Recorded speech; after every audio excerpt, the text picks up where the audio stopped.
Buenos dias all, RGT85 here. Hope everyone's having a great day. I had like 20 plus Italians and Puerto Ricans at my house last night. It was very noisy, but they did clean up after themselves. So good job, family. But that's not what you're here to hear about. You're here to hear about the latest in video game news.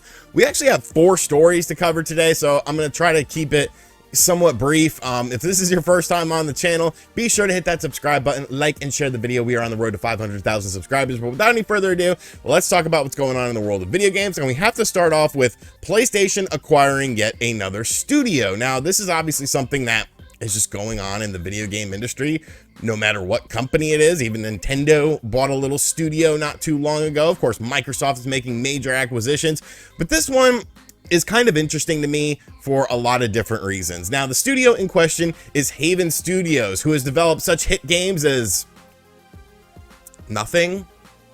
Literally nothing. Now, Haven Studios is, of course, the new studio headlined by Jade Raymond. Now, Jade Raymond, of course, was the person that was supposed to be leading one of the big Google Stadia in-house companies, but Google Stadia went by the wayside. Jade Raymond really hasn't done much worth talking about in like a decade, but you know, she's obviously a very talented individual. This team is supposedly handpicked from various industry veterans. You know, that whole song and dance that we've heard a million times before. You could say the same thing about The Initiative. Look at how Perfect Dark is going. But Haven Studios was sort of funded by Sony, and they were working on a title for PlayStation platforms. And now Sony just went ahead and bought them. So the mindset is, well, maybe whatever they're working on really impressed Sony. And like, I guess that could be the case, but I don't know. It's kind of weird to purchase a studio that hasn't made a game ever. Like, yes, the individuals have made games there, but the studio itself has never made a game, like point blank period. The head of the studio really hasn't done anything within the last decade, but take a bunch of Google's money. So, you know, shout outs to you for that. And then you have the fact that we haven't seen what Haven Studios is working on. And then it's a live service game, which is already a confirmed thing. And it's like, oh, a live service game. That's awesome. Like, I don't know, man. Like, I'm hopeful for whatever the game is. Obviously, this is going to be something that Sony first-party titles do sort of lack, that online multiplayer stuff. But you can do a traditional online multiplayer game, you know. Like, there's nothing wrong with that. It doesn't have to be a live service game that you hope takes off and makes you a bunch of money, when realistically, a vast majority of live service games, especially within the past, 5 years when they've become very popular, have just sort of fallen off a wayside. For every fortnight, there's a Lawbreakers or a Knockout City, which just went free to play and stuff like that. So I don't know. I wish them well. I wish we knew what the game was that they're working on. But yes, Haven Studios is now a first-party Sony company, even though Sony kind of funded them in the first place. So I guess it's kind of a non-story. But let me know in the comment section down below what you think about this. Next up, as you can see over my right shoulder here, look back there. What's that? Some Ghostbusters toys, all right? Because that's what I buy with my money. Ghostbusters toys. I'm a big fan of Ghostbusters. I love the cartoons. I love most of the movies. I love the toys that they had when they came out. I love the Ghostbusters. It's just a fun franchise. And of course, we've had varying degrees of success with Ghostbusters game. The last one that we got, Ghostbusters, the video game remastered, which was a remaster of a game that we got, 10 plus years ago. Awesome game. One of my favorite games, ever. I would say, probably like a top 50 game for me. Just a really solid game, a really good story to go along with it. But Ghostbusters is alive and well. We just got a brand new Ghostbusters film not too long ago. It was really well received. So now it looks like we're getting a new Ghostbusters game, and this is a little bit different than what we saw with the last game, the Ghostbusters the video game remastered. This instead is a multiplayer online game that will have some offline modes as well, but it is a Ghostbusters game coming to us from IllFonic. Now, if IllFonic rings a bell with you, they did Friday the 13th. Of course, they did, what's that game? They're doing an Evil Dead game, I believe, and they did Predator Haunting Grounds. So they obviously know sort of how to do this style of game, and that's what this game is going to be. It's taking place within the Ghostbusters universe. There's Winston and Ray are being reprised for their voice roles in the game. They'll be talking to you. No word on if Bill Murray is going to be in the game. I don't think he will be, but that's cool that they got it. They've got a bunch of like history stuff, and basically you are going and you're trying to track down ghosts.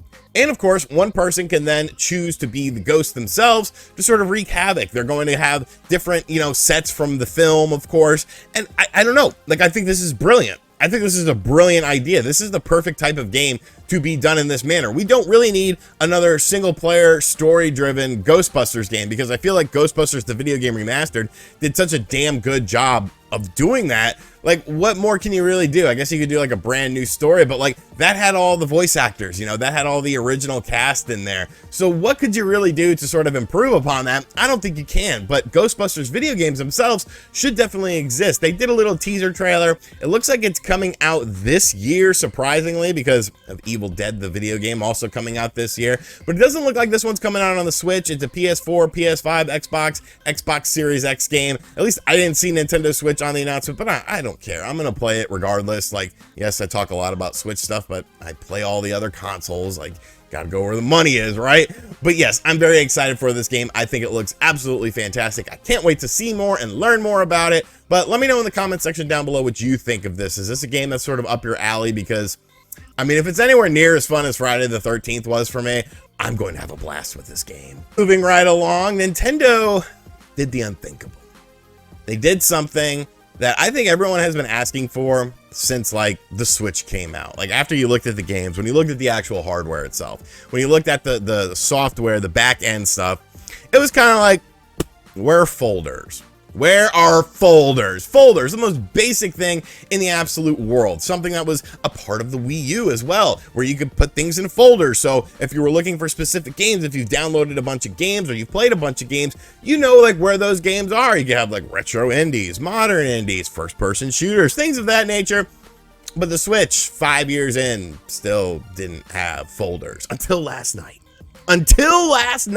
Because a brand new Nintendo Switch firmware update went out. And yes, this included the often sought after, the golden goose, the forbidden thing that we never thought would happen, folders on your Nintendo Switch. Now you can organize things. It's called groups because Nintendo's like, F you, we're not going to give you folders, we're going to give you groups, but you do it the same sort of way. You basically group a bunch of games into a group. You can then name the group, and then you have access to those games. And it's like, what took you so long? Can I maybe get a theme instead of like a white and a black theme? Like, I don't know, maybe like a Mario theme for the Switch, but this is a step in the right direction. Of course, there were some other minor things done with this firmware update. You can actually like adjust Bluetooth stuff now on the actual Nintendo Switch. So if you're using some Bluetooth headphones, you don't have to adjust the volume on the headphone itself. You can do it right on the Switch itself. That's a cool thing. But obviously the groups, the folders was the big reason for this update. And you know what? Thank you. You don't understand. Like, my Switch, I have two Switches, like a primary Switch. I don't have more than two. I have two Switches that I play. I have a primary Switch, and then I have my Switch OLED. I didn't do the whole system transfer over thing because there's way too much shit on my standard Nintendo Switch that I've had. I literally have hundreds of games on there, and like scrolling to find a specific one is like the worst thing in the world. So now this has been fixed. I can do groups. I can group everything together. Now, granted, I have to actually turn that Switch on, which I believe is this my own? No, this is a standard Stinkmobile right here that I have for gameplay footage. I do have to actually go in and make the groups and then move them all into groups, which sounds like a very daunting task, but at least if I do it once, it is done. So yes, rejoice, Switch owners. We've got groups. And finally, we have an interesting update to a story that we talked about, I guess, a couple weeks ago or so or now, and that involves the Nintendo Switch hardware itself and how companies are maximizing what they're able to get out of the Nintendo Switch via various means. We of course have Capcom with the RE engine, which just looks fantastic in Monster Hunter Rise, but the thing that we've all been sort of focusing on is upscaling, because artificial upscaling seems to somewhat be the future of video game development, especially on systems that maybe don't have a lot of oomph, because you could do things that you can't necessarily do without it, and it gives the illusion, it gives the impression of increased visual fidelity, increased resolution, and of course increased frame rates. So it's something that obviously a lot of Switch owners are looking forward to. There's things like NVIDIA's DLSS technology, which we talked about. We talked about Nintendo implementing some, stuff of their own that's similar to what DLSS is. That was in a patent that we talked about. But the new kid on the block is the AMD Fidelity FX Super Resolution, which Kind of weird because you would think Nintendo would use NVIDIA DLSS, but I digress because AMD Fidelity FX Super Resolution seems to be becoming a part of Nintendo Switch games, where developers are utilizing this technology in order to increase the visual fidelity of your Switch games, increase things like performance, increase things like visual clarity, resolution, so on and so forth. But surprisingly, this technology has actually already been implemented into a Nintendo Switch game. Now, there's been lots of instances where Nintendo will change something sort of in the back end to allow companies to do things that weren't previously, doable, or, just improve upon things. We saw that with Monster Hunter Rise once again, implementing the RE engine into the Switch, and more importantly, increasing the online functions of the Nintendo Switch by using a different framework in order to make Nintendo Switch online games run better. That's why we, of course, got that Super Mario Party update that added in online multiplayer, because now most of the Nintendo Switch games that are coming out that utilize online multiplayer are using this new framework. But AMD Fidelity FX Super Resolution, this is something we talked about, but we didn't realize that we've actually already seen it. And this is coming to us from all places, from a Square Enix blog that they created themselves, talking about Life is Strange True Colors on the Nintendo Switch, because Life is Strange True Colors on the Switch actually uses the AMD Fidelity FX Super Resolution. Now, shout out to Super Metal Dave 64. He actually brought this. He tweeted about it last night. So that's where I learned about this blog. And then looking at the blog itself, you can see that, yeah, they're using it. Deep dive into Life is Strange True Colors on the Nintendo Switch. But what did Deck 9 do to make the game look so good? That's a damn good question. Whenever I see the name True Colors, I think of high school, because we had this assembly when I was a freshman, and this large science teacher sang True Colors by Phil Collins. I don't know if Phil Collins is the original person, but it was so weird. It was why are we here? Why are we watching this? So basically in this blog, they talk about the fact that, how they ported the game over. This is obviously a native port. This isn't a cloud port. With the visuals and gameplay comparable to more powerful platforms, no export to version to Switch button that magically ports everything over. So basically, most of this is talking about how they did things with gameplay and the facial animations, things of that nature, the lighting of the game, because that's obviously a big thing. You can see here that, yes, it is a bit downgraded over the PC version of the game, but that's just a side-by-side comparison. I think when you're actually playing the game, you probably don't notice this. You probably don't notice a difference in how things are working. We have the models, we got different tricks and techniques, anti-aliasing and all that sort of stuff. But here's where things get very interesting, because when talking about in dock mode, within Life is Strange True Colors, we have integrated the AMD Fidelity FX Super Resolution technique for when the game is docked, which increases performance at 1080p without a hit to visual quality. And of course, this has to do with processing things.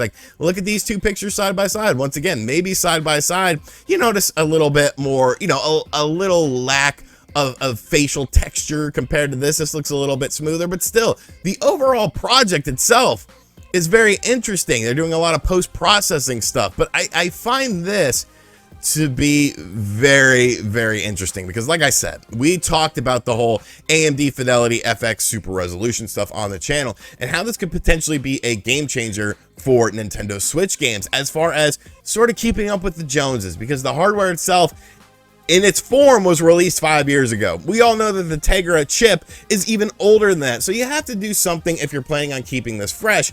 And I feel like things like artificial scaling that, companies like AMD and NVIDIA have been implementing are the way of the future, especially with these devices that are hybrid nature devices. So I just thought this was super interesting, because if you look at reviews, I have not played Life is Strange True Colors because it's not really an RGT game, but hey, I did do a sponsor spot for them. So shout out to Square Enix, but I mean, it was just a, hey, this game is out sort of thing. But I haven't played it yet, but it seems like every review talks about, oh wow, this game looks really good. It looks better than we anticipated it being. So I'm hopeful for the future. I'm hopeful that more companies are going to be using this stuff, because obviously it's up and running on the Nintendo Switch. You can use this right then and right now. So get to using it, companies. And hey, first party Nintendo, you guys can use it too. So let me know in the comments section down below if you've played this game, if so, what you thought about the visual quality of the game, and more importantly, what do you want to see from AMD Fidelity FX Super Resolution on the Nintendo Switch? What games do you think will benefit from that? Because I really think it opens up the door for potential games to come natively to the Switch. None of this cloud version bullshit. All right, so this ended up being a bit of a longer video. I guess like a fake news wave. I don't know. He does other stuff like polls and stuff like that. I'm not doing a poll. The only polls I like are stripper polls. But anyways, let me know what you think of everything in the comments section down below. And as always, guys, thank you for checking out this video. If you are new to the channel, be sure to hit that subscribe button, like, comment, and share the video around. Let's get 500,000 subscribers sooner rather than later so that I just shut up talking about it. But I'm very appreciative for all you guys. Thank you guys so much for your support over the past day, week, year, however long you've been here. I appreciate you, and I'll catch you guys on the next video. Later.